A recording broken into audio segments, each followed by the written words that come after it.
So I've gone through a lot of phases of like my life and just like the things I do and how I do them. Especially when I first started doing all the things I do in terms of like focusing on my art and, just different habits and hobbies that I have. I focused on like being vigorous with them, like doing them really hard, harder than anybody else, and just like, going at them. Recently though, I've kind of taken up I don't know, I feel like it sounds a little bit grandiose to call it a new philosophy, but a new way of doing these things in my life, and honestly, just like a new way of sort of living my life in general, centering everything around sustainability.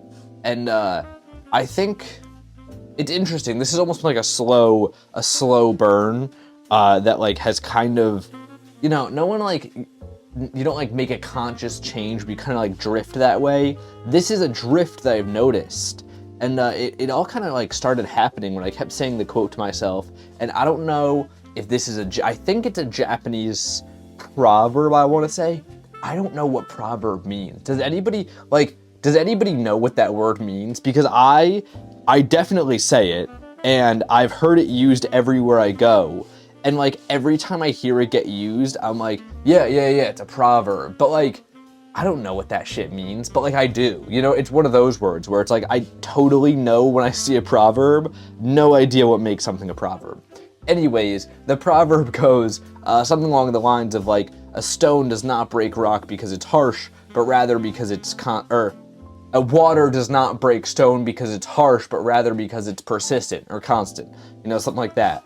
Basically, it's a way of saying someone doing light work over a long period of time is going to get further than somebody doing hard work in, spurts. I guess it's kind of, in a way, is the Western version of that, not like that old, is that one of Aesop's fables? The turtle and the hare, where it's like a hare is running and stops to take a nap, and the turtle, because he's slow and steady, beats him. Is that like kind of the Western version of that? Maybe that's the Western version of that. But you guys know what I mean.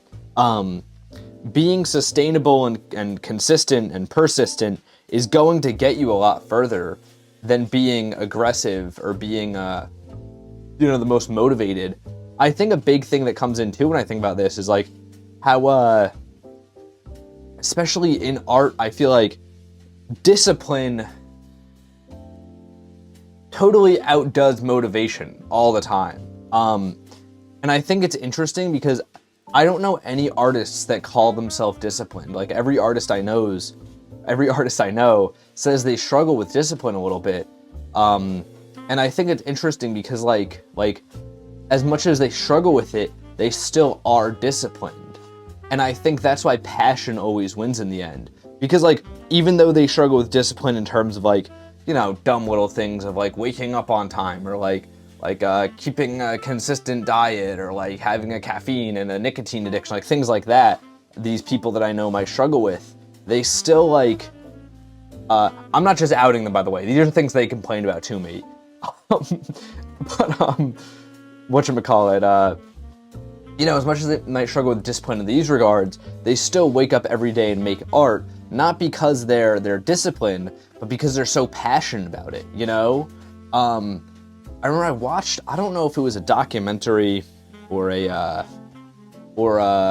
like just a YouTube video on this guy. I want to say Kim Jung-gi was his name. He's one of the last like great illustrators there have been, where he had some worldwide fame, and he would use a Pentel Feud brush and he could just go in, no line work, and just like fully render an insane image. Let me know if you know who I'm talking about.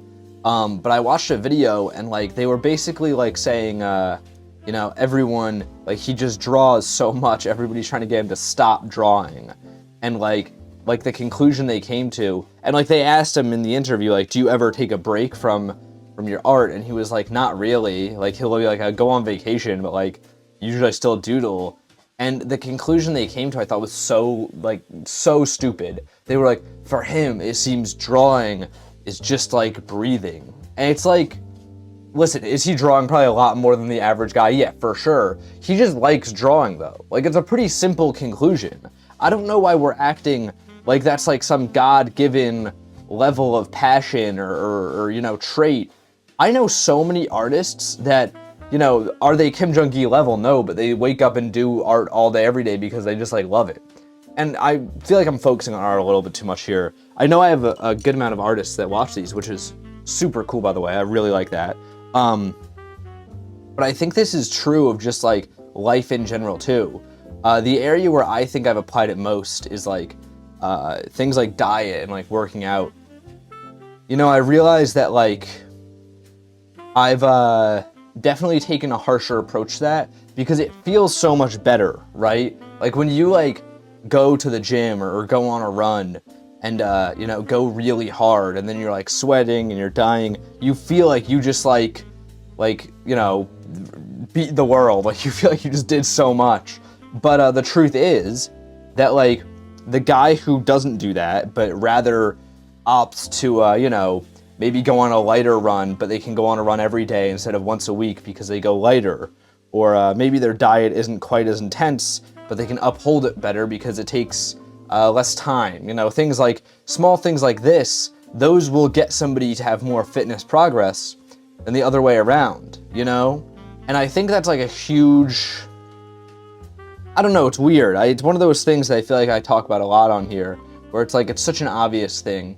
If you said this to me, not even if, I think I had this said to me when I was younger, and I was like, yeah. I think my answer to it was probably something along the lines of like, you know, why can't I go hard and be consistent? You know, why can't I just be that guy that runs really long distances every day and goes super hard and is dying at the end of the workout, but I can do it every day?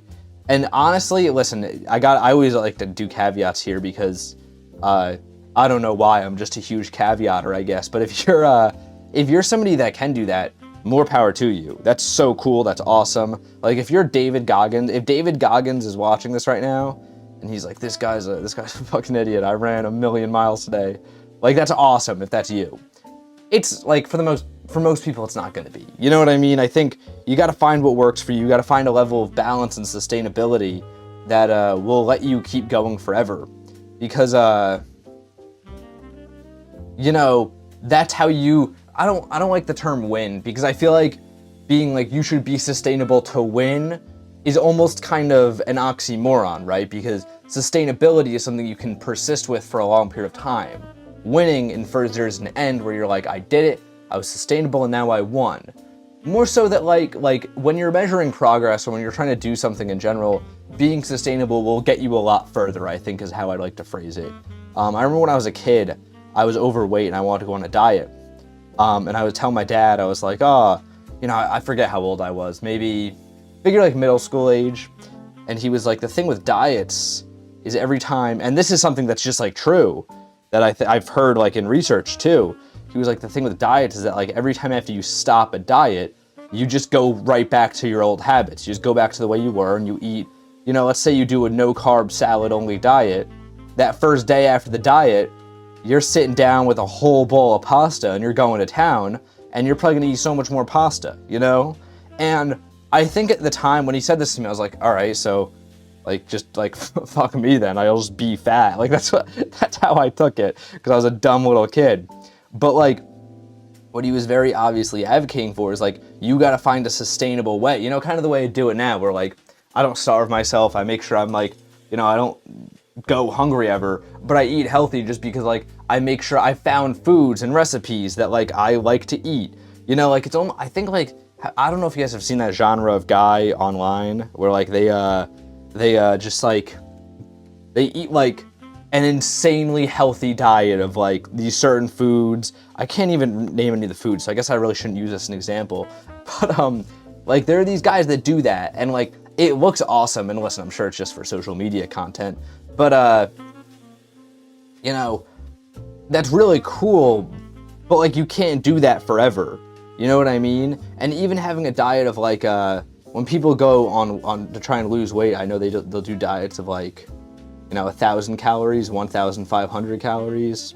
And like, that's great. If you can consistently do that, that's awesome. Most people need more than that for energy though. You know, like you can't really live on that forever. So it's better to find foods that are healthy and foods that you like that will keep you more consistent. Actually, this is hilarious. I'm about to quote John Cena. But one time on a podcast I was watching with John Cena, I think it was the Logan Paul podcast with him, and I hate that I'm saying that, but I think I did watch that actually, and they asked like, okay, so like you're John Cena, like you're in amazing shape and you have been for like ever. I mean, like I feel like since I've been alive, John Cena has been John Cena, and not changed like at all too. Like I don't think like John Cena has been the most constant force in my life. Like I think John Cena has been more stable than any other aspect of my life while I've been alive. But anyways, they asked him like, how do you stay, like this? How do you stay in great shape like this? And he had an answer that just made so much sense. It was like, oh my God, like duh. He was like, you know what's good for you. You know what's bad for you. Just make sure the good far outweighs the bad. Like if you want a cupcake, yeah, eat a cupcake. Who cares? But like just, don't eat the cupcake every single day. Eat the cupcake, once a week. And don't even make it once a week. Make sure it's just, when it happens. And I was like, huh. Like that makes a lot of sense. It's not really any sort of discipline or even like method. It's more so just like be smart about your decisions. Like just do what you know is right. It's kind of like the same way as I was talking about morality in that Paint Talk the other day. Of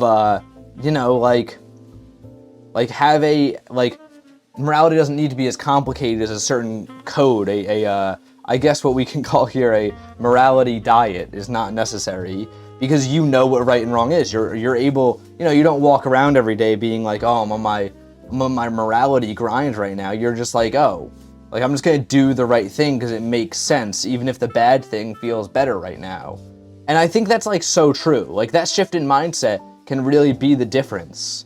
The downside to all this sustainability stuff is that you're not going to get to where you want to be quite as fast, or actually, I think you're going to get there probably in the same amount of time relatively, but like it's not going to feel quite as good. Back to the example of going on that hard run and feeling like you just like shook the world up with it.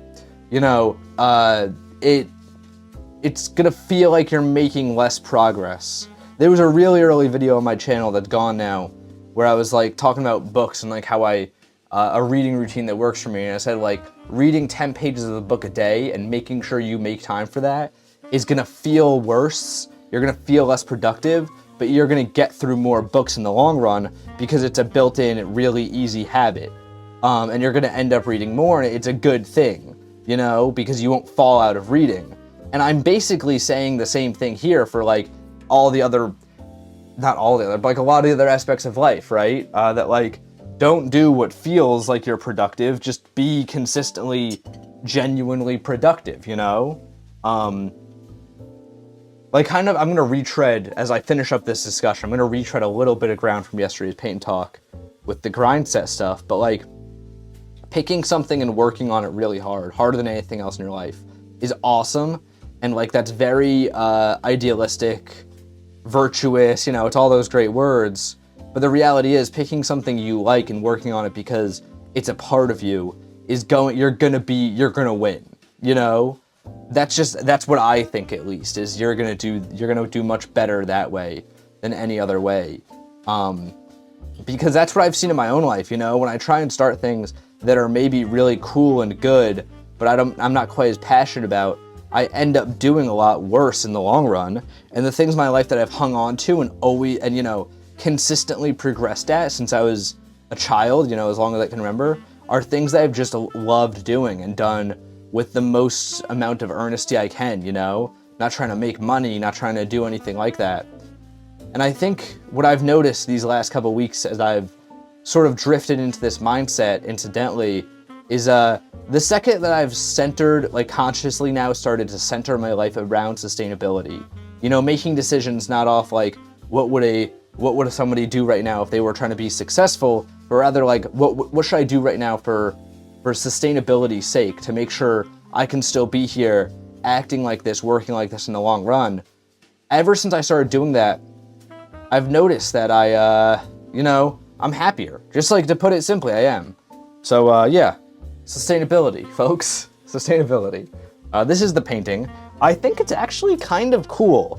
It's simple and it's a little bit boring. I wouldn't say it's exactly like the coolest thing in the world, But the brush strokes of the black around here are pretty neat, and I like the texture I was able to get on the subject, I guess. I don't know what to call this because it's not two squares, it's kind of like one thing, but I've been trying to get texture for a while. I don't know if you've noticed this. If you've been here for a while, you've probably noticed this, that I always try and get texture and I always royally mess it up. I was able to get that nice mix of like a painted feel and a dry texture. I don't know if it'll pick up on camera, oftentimes it doesn't, but I was able to get a dry texture right here, a dry blend with that painted feel. So, you know, if you can't see it on camera, you guys know the drill. Go check this out over on the Instagram for all the angles and, you know, seeing the brush strokes in HD. I think that's probably the biggest benefit over there. And until tomorrow, guys, gals, and pals, my name is Max Dice. This has been Paint and Talk, episode 60. I'm here every morning painting and talking with you all.